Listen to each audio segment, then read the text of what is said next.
Hello, I'm Giovanni. I'm a researcher at Eurocon. Eurocon is a non-profit research lab and graduate school. As part of a large internal project, we fine-tuned a large language model for Socratic Interactions. We are not only open source the model, but also the training pipeline so you can fine-tune whatever LLM of your choice. By the end of this presentation, you have a comprehensive view on the training pipeline and some of its design choices. Let's start with the basics. What are Socratic interactions? Historically, the Socratic method is a form of argumentative dialogue, where an observer challenges implicit moral beliefs of a speaker, bringing out inconsistencies in his thinking. In modern times, the method is a pedagogical tool where teachers can challenge students to gain deep understanding rather than memorizing information. For example, suppose a confused student asks how he can solve x squared minus 1 equals 0. Instead of providing a plain answer to the problem, the teacher will probe the student's current knowledge and help him discover the solution to the problem on his own. The latest large language models, such as GPT-4, are explicitly fine-tuned to provide plain answers to questions, limiting their pedagogical utility. It is possible to prompt engineer these models to behave according to the Socratic method. However, prompt engineering quickly reaches a limited performance, particularly for small cheap models. Our model, instead, is fine-tuned for Socratic interactions, natively, performing on par with much larger models despite its small size and cost. Our fine-tuning pipeline has a familiar structure. First, we select and clean data used for seeding teacher and student interactions. Then, we prompt Phi3 Mini to generate teacher interactions with the student. A more powerful large language model then ranks these interactions according to predefined roles. Finally, the ranked data is input into direct preference optimization algorithm. We fine-tune 3 different models, each one using data from a distinct dataset. The first seed dataset is TutorChat. TutorChat dataset was generated by prompt GPT 3.5 Turbo to simulate interactions between students and teachers based on science textbooks. The second seed dataset is MathDial. MathDial dataset focuses on mathematical problems. These problems come with the student's incorrect answer and a correct answer alongside it. This dataset was generated by interactions between human tutor and GPT 3.5 Turbo acting as a student. The last seed dataset is debugging. The debugging dataset contains programming problems alongside students' code and the description of the bug. Contrary to the previous datasets, this dataset contains human-human interactions. Next, we formalize how to assess the quality of Socratic interactions. We evaluate answers along 4 different criteria. The first criteria evaluates whether the teacher interaction contains a question. It assumes a yes or no value. The second criteria evaluates whether the teacher reveals the correct solution, and it also assumes a Boolean value.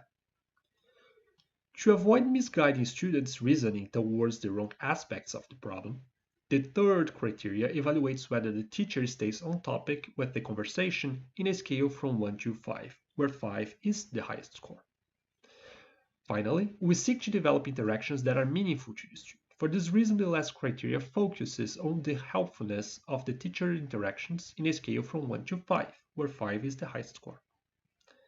These 4 aspects are uniformly weighted and normalized into a final summary score. We compare how GPT-4o and human choices align for the assessment metric. To do so, we manually evaluated 100 samples and found that GPT-4o and humans have a strong Pearson correlation, meaning that GPT-4o is a good choice as an automated judge. We also looked at how humans and GPT-4o compares for each criteria. We found that GPT-4o and humans align rather well on individual scores as well, with GPT-4o being a bit more critical on whether the teacher reveals the answers in his interactions.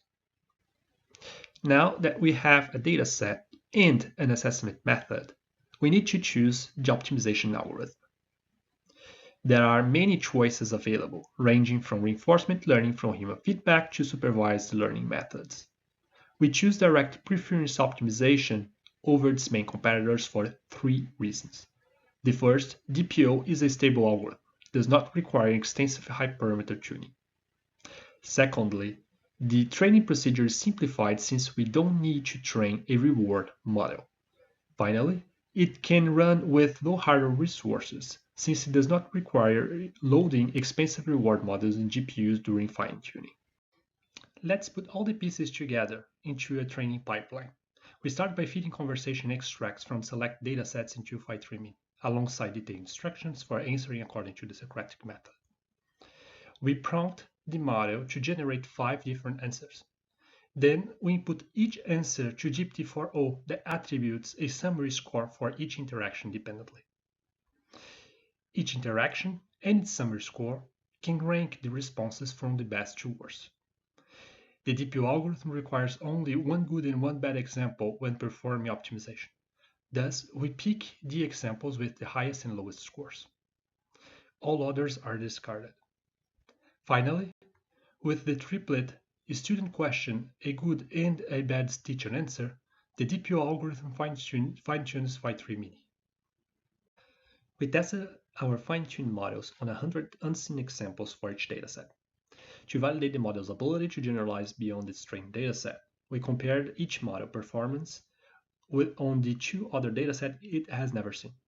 The table summarizes the results. Each column points to the model dataset used for training, and each line to the test dataset. We observed that the model trained on TutorChat dataset performs best. Surprisingly, it performs better than models trained on MathDI and debugging respectively. We don't know the reasons behind it and prefer not to speculate. Yet, this effect was consistent across several runs. We also looked at the summary score between the fine-tuned model in blue and the instruct version of Phi3Mini with prompt engineering only in red. As you can see, fine-tuning improved the performance substantially across all 3 datasets. To test the limits of prompt engineering, we also checked how GPT-4o behaves with prompt engineering only in purple. We found that our fine-tuned model is on par with much larger and powerful models such as GPT-4o. If we break down analysis by criteria, we observe that the fine-tuned model improved significantly on every aspect except on the criteria for staying on topic. The Phi3Mini instruct model with prompt engineering in red is already good at following this guideline. The largest gains were on the questioning and the answer revealing criteria. So now a little bit about the contributions that we are making to the field. We are making available Socratic large language model available to the community. We also open sourced a training pipeline with a rule-based assessment technique. So essentially anyone can come in and make modifications and train their own models and check whether they are better or not according to their needs. And of course, we made available a state-of-the-art performance model that's very cheap and available online. And all of this could only be possible with the help of a team.